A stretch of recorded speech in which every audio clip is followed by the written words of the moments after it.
আসসালামু আলাইকুম। সবাইকে স্বাগত জানাচ্ছি। আমি নাসরুল ইসলাম তন্ময়। শুরুতে বিআরবি কেবল সংবাদ শিরোনাম জানিয়ে দেব এই মুহূর্তে হাতে পাওয়া সর্বশেষ গুরুত্বপূর্ণ আপডেট। বাংলা সংবাদ শুরুতেই থাকছে গণভবনে ৩ বাহিনীর প্রধান, বর্তমান পরিস্থিতি ও অন্তর্বর্তীকালীন সরকারের রূপরেখা নিয়ে আলোচনার জন্য বঙ্গভবনে প্রবেশ করেছেন সেনা, নৌ ও বিমান বাহিনীর প্রধানরা। মঙ্গলবার সন্ধ্যা ৭টা ৪০ বিশাল এক গাড়ির বহর নিয়ে তারা বঙ্গভবনে প্রবেশ করেন। এর আগে সন্ধ্যা ৬টা ৭ সেনাবাহিনীর একটি মাইক্রোবাসে বঙ্গভবনে প্রবেশ করেন ছাত্র আন্দোলনের ১৩ সমন্বয়ক সহ ২ শিক্ষক। এবারে জানাবো, আসুন বিধ্বস্ত দেশটাকে একযোগে গড়ে তুলি জামায়াতের আমির। বিধ্বস্ত দেশটাকে একযোগে গড়ে তোলার আহ্বান জানিয়েছেন বাংলাদেশ জামায়াতে ইসলামের আমির ডাক্তার শফিকুর রহমান। তিনি বলেন, এ দেশটা আমাদের প্রবাসী ভাইরা তাদের মনের ক্ষোভ থেকে দেশে রেমিটেন্স পাঠানো বন্ধ করে দিয়েছেন। রেমিটেন্স বন্ধ করার ব্যাপারে আমাদের সংগঠনের পক্ষ থেকে নিরুৎসাহিত করা হয়নি। দেশের অস্তিত্বই যদি না থাকে আমরা বাঁচব কী করে? তাই প্রবাসী এবং ব্যবসায়ীদের প্রতি আমাদের আহ্বান, আসুন আমরা বিধ্বস্ত দেশটাকে একযোগে সহযোগিতা করে গড়ে তুলি এবং সচেতন নাগরিক হিসেবে আমাদের দায়িত্ব পালন করি। জানাবো, সমাবেশ ডাকল বিএনপি প্রধান অতিথি তারেক রহমান। নয়াপল্টনে সমাবেশ করার ঘোষণা দিয়েছে বাংলাদেশ জাতীয়তাবাদী দল বিএনপি। আগামীকাল বুধবার দুপুর ২টায় দলীয় কার্যালয়ের সামনে এ সমাবেশ অনুষ্ঠিত হবে। সমাবেশে প্রধান অতিথির বক্তব্য দেবেন বিএনপির ভারপ্রাপ্ত চেয়ারম্যান তারেক রহমান। এদিকে বাংলাদেশকে নিয়ে চীনের বার্তা। কোটা সংস্কার আন্দোলনে শেখ হাসিনার পদত্যাগের দাবিতে বেশ কিছুদিন ধরে উত্তপ্ত হয়ে পড়েছিল বাংলাদেশের রাজনৈতিক অঙ্গন। অবশেষে গতকাল সোমবার শেখ হাসিনা পদত্যাগ করে ভারতে পালিয়ে যান। এমন পরিস্থিতিতে বাংলাদেশকে নিয়ে বার্তা দিয়েছে চীন। প্রিয় দর্শক, বাংলাদেশকে নিয়ে ভারত কী বার্তা দিল জানাবো বিস্তারিত, সঙ্গে থাকুন। এবারে থাকছে ডিজিএফআই অফিসে মানবাধিকার কর্মীরা গুম হওয়া ব্যক্তিদের ফিরিয়ে দেওয়ার দাবি। বাংলাদেশে মানবাধিকার রক্ষায় সরব একটি সংগঠন মায়ের ডাক মঙ্গলবার ঢাকা সেনানিবাসে প্রতিরক্ষা গোয়েন্দা সংস্থার অফিসের সামনে জড়ো হয়েছিল মানবাধিকার কর্মীরা। যখন ডিজিএফআই অফিসের সামনে জড়ো হয়েছিল তার আগেই বহু বছর নিখোঁজ থাকা জামায়াতে ইসলামীর সাবেক ২ শীর্ষ নেতার ছেলের খোঁজ মিলেছে। এবং সর্বশেষ জানাবো, ভারত থেকে দেশে ফিরছেন বিএনপি নেতা সালাউদ্দিন। দীর্ঘ ৯ বছর ভারতে অবস্থানের পর বিএনপির স্থায়ী কমিটির সদস্য সালাউদ্দিন আহমেদ শিলং থেকে দেশে ফিরছেন। দেশে ফেরার জন্য তিনি ভ্রমণ অনুমোদন বা ট্রাভেল পাস পেয়েছেন। মঙ্গলবার তাকে এ পাস দেওয়া হয়েছে। এতক্ষণ শিরোনাম শুনছিলেন, এবার বিস্তারিত। প্রিয় দর্শক, আপনি যদি এই চ্যানেলে নতুন হয়ে থাকেন, ভিডিওটি দেখতে দেখতে চ্যানেলটি সাবস্ক্রাইব করে আমাদের সঙ্গেই থাকুন। আর এই ভিডিও সম্পর্কে আপনি আপনার মূল্যবান মতামতটি কমেন্ট বক্সে জানিয়ে দিন। আর হ্যাঁ প্রিয় দর্শক, জানিয়ে দিন ভিডিওটি কোথা থেকে দেখছেন। বঙ্গভবনে ৩ বাহিনীর প্রধান, বর্তমান পরিস্থিতি ও অন্তর্বর্তীকালীন সরকারের রূপরেখা নিয়ে আলোচনার জন্য বঙ্গভবনে প্রবেশ করেছে সেনা, নৌ ও বিমান বাহিনীর প্রধানরা। মঙ্গলবার সন্ধ্যা ৭টা ৪০ বিশাল এক গাড়ির বহর নিয়ে তারা বঙ্গভবনে প্রবেশ করেন। এর আগে সন্ধ্যা ৬টা ৭ সেনাবাহিনীর একটি মাইক্রোবাস বঙ্গভবনে প্রবেশ করেন ছাত্র আন্দোলনের ১৩ সমন্বয়ক সহ ২ শিক্ষক। এই সময় বৈষম্য বিরোধী ছাত্র আন্দোলনের সমন্বয়ক মোহাম্মদ নাহিদ ইসলাম বলেছিলেন, আর সন্ধ্যা ৬টায় বর্তমান পরিস্থিতি ও অন্তর্বর্তীকালীন সরকারের রূপরেখা নিয়ে আলোচনার জন্য বৈষম্য বিরোধী ছাত্র আন্দোলনের পক্ষ থেকে ১৩ সদস্যের একটি টিম বঙ্গভবনে রাষ্ট্রপতি ও ৩ বাহিনীর প্রধানদের সঙ্গে সাক্ষাৎ করতে এসেছে। সাথে ঢাকা বিশ্ববিদ্যালয়ের অধ্যাপক আসিফ নজরুল এবং অধ্যাপক তানজিম উদ্দিন রয়েছেন। আলোচনার শেষে আমরা বিস্তারিত জানাবো। এর আগে মঙ্গলবার ভোর ৪টার দিকে ফেসবুকে দেওয়া এক ভিডিও বার্তায় অন্তর্বর্তীকালীন সরকার গঠনের রূপরেখা দেয় বৈষম্য বিরোধী ছাত্র আন্দোলন। সেখানে নোবেল বিজয়ী অধ্যাপক ডক্টর মোহাম্মদ ইউনুসকে প্রধান উপদেষ্টা করা হয়। ভিডিও বার্তায় সমন্বয়ক নাহিদ ইসলাম বলেন, অন্তর্বর্তীকালীন সরকার গঠনের রূপরেখা দিতে আমরা ২৪ ঘন্টা সময় দিয়েছিলাম, কিন্তু জরুরি পরিস্থিতি বিবেচনায় এখনই রূপরেখা ঘোষণা করছে। আমরা সিদ্ধান্ত নিয়েছি ডক্টর মোহাম্মদ ইউনুসকে প্রধান উপদেষ্টা করে ছাত্র নাগরিক অভ্যুত্থানের অন্তর্বর্তীকালীন সরকার গঠন করা হবে। তার সঙ্গে আমাদের কথা হয়েছে, তিনি দায়িত্ব নিতে সম্মত হয়েছেন। আসুন বিধ্বস্ত দেশটাকে একযোগে গড়ে তুলি জামায়াতের আমির। বিধ্বস্ত দেশটাকে একযোগে গড়ে তোলার আহ্বান জানিয়েছে বাংলাদেশ জামায়াতে ইসলামের আমির ডাক্তার শফিকুর রহমান। তিনি বলেন, এ দেশটা আমাদের প্রবাসী ভাইরা তাদের মনের ক্ষোভ থেকে দেশে রেমিটেন্স পাঠানো বন্ধ করে দিয়েছেন। রেমিটেন্স বন্ধ করার ব্যাপারে আমাদের সংগঠনের পক্ষ থেকে নিরুৎসাহিত করা হয়নি। দেশের অস্তিত্বই যদি না থাকে আমরা বাঁচব কী করে? তাই প্রবাসী এবং ব্যবসায়ীদের প্রতি আমাদের আহ্বান, আসুন আমরা বিধ্বস্ত দেশটাকে একযোগে সহযোগিতা করে গড়ে তুলি এবং সচেতন নাগরিক হিসেবে আমাদের দায়িত্ব পালন করি। মঙ্গলবার দেশে বিরাজমান সার্বিক পরিস্থিতি সম্পর্কে আয়োজিত সংবাদ সম্মেলনে তিনি একথা বলেন। কেন্দ্রীয় নির্বাহী পরিষদ সদস্য এবং কেন্দ্রীয় প্রচার ও মিডিয়া বিভাগের সেক্রেটারি অ্যাডভোকেট মতিউর রহমান আকুন্দের সঞ্চালনায় বেশ কিছু নেতা উপস্থিত ছিলেন। ডাক্তার শফিকুর রহমান বলেন, আপনারা জানেন জুলাই মাসের প্রথম সপ্তাহ থেকে আমাদের যুব ছাত্র সমাজ তাদের একটি সুনির্দিষ্ট অধিকার, সরকারি চাকুরিতে কোটা ব্যবস্থা সংস্কারের দাবিতে আন্দোলন শুরু করে। এই বিষয়টিকে কেন্দ্র করে একটি শান্তিপূর্ণ আন্দোলন গড়ে ওঠে। দেশবাসী সকলেই স্বীকার করেছেন তাদের দাবিসমূহ ছিল যৌক্তিক এবং ন্যায়সঙ্গত।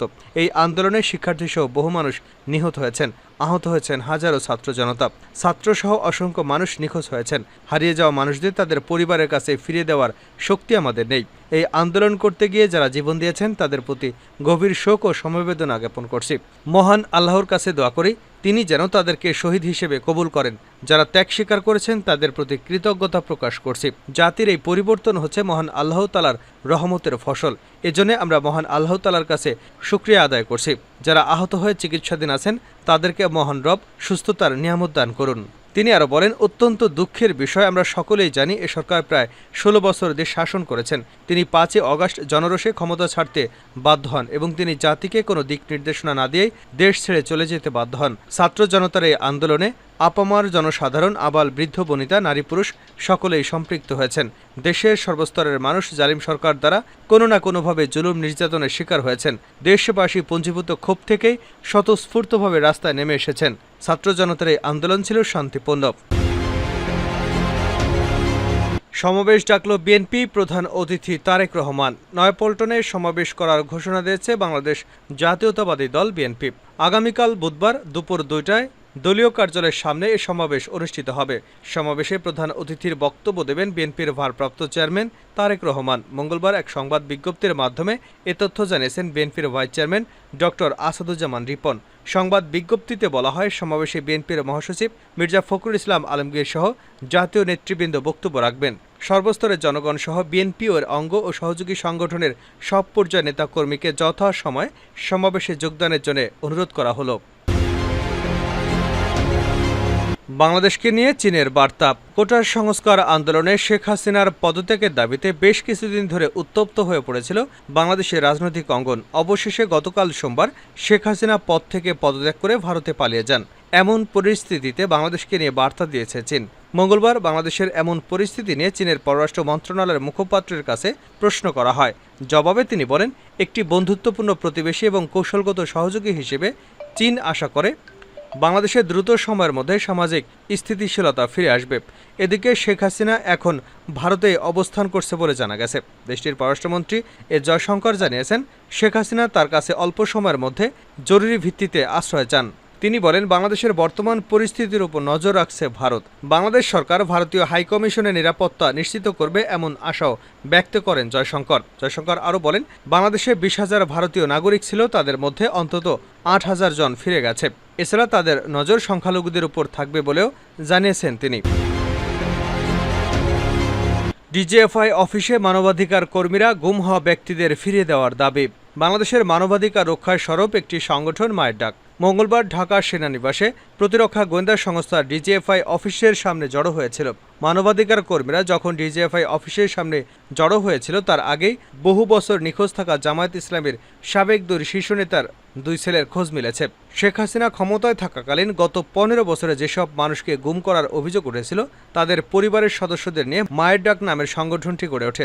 গত ১ দশক ধরে এই সংগঠনটি গুম হওয়া ব্যক্তিদের ফিরিয়ে দেওয়ার দাবিতে সোচ্চার ভূমিকা পালন করছে। মায়ের ডাক সংগঠনের আহ্বানে সাড়া দিয়ে মঙ্গলবার তাদের সাথে যোগাযোগ করেছিল ঢাকায় নিযুক্ত জাতিসংঘের আবাসিক প্রতিনিধি গোয়েন লুইস ও জাতিসংঘের ঢাকা অফিসের মানবাধিকার বিষয়ক প্রধান হুমা খান। জাতিসংঘের ২ কর্মকর্তা প্রথমে ডিজিএফআই অফিসের ভেতরে যান, সেখানে কর্মকর্তাদের সাথে কথা বলে আবার বাইরে ফিরে আসেন। এরপর মায়ের ডাক সংগঠনের 4 জন প্রতিনিধিকে ডিজিএফআই অফিসের ভেতরে নেওয়া হয়। বিষয়টি নিয়ে কথা বলার জন্য সামরিক বাহিনীর মুখপাত্র প্রতিষ্ঠান আন্তঃবাহিনী জনসংযোগ পরিদপ্তরের সাথে বিবিসি বাংলার তরফ থেকে যোগাযোগ করা হয়েছিল, কিন্তু বিষয়টি নিয়ে ডিজিএফআইয়ের তরফ থেকে কোনো বক্তব্য পাওয়া যায়নি।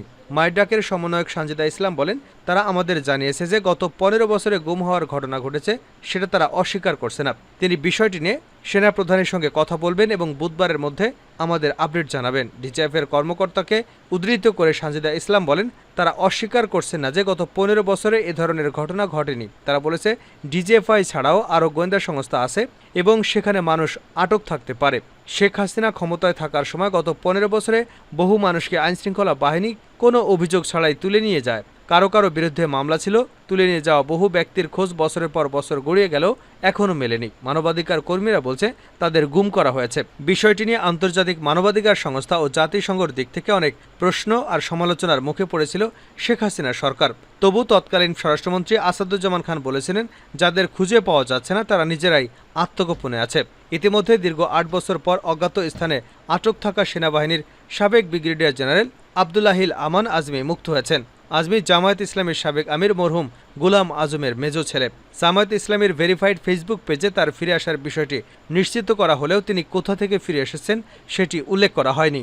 অন্যদিকে বহু বছর নিখোঁজ থাকার পর ফিরে এসেছেন জামায়াত ইসলামের সাবেক কেন্দ্রীয় নেতা মীর কাশেম আলীর ছেলে আহমেদ বিন কাশেম। মঙ্গলবার জামায়াত ইসলামের ভেরিফাইড ফেসবুক পেজে এক পোস্টে এ তথ্য জানানো হয়। আব্দুল্লাহিল আমান আজমি আহমেদ বিন কাশেমকে ঢাকার দিয়াবাড়ি এলাকার বেড়িবাঁধ এলাকায় পাওয়া গেছে বলে জানা গেছে।